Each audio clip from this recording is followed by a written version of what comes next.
هلا وشلونكم؟ دجاج مشوي بالفرن مع الخضار، تتبيلة مختلفة والطعم كلش طيب.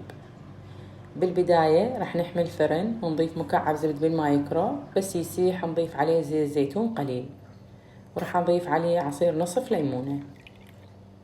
الملح والبهارات اذكرها اسفل الفيديو، قليل من الصويا صوص وقليل من الخردل. الخردل رح ينطيها طعم كلش طيب، ضروري تجربوه.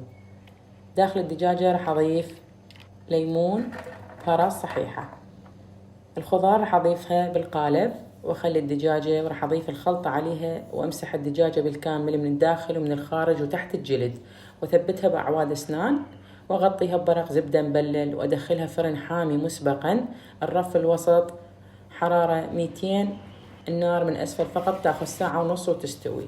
هنا سويت وياها تمن بزل أحمر وأنا مثبته لكم هايلايت، تقدرون تسوون أي نوع تمن ثاني.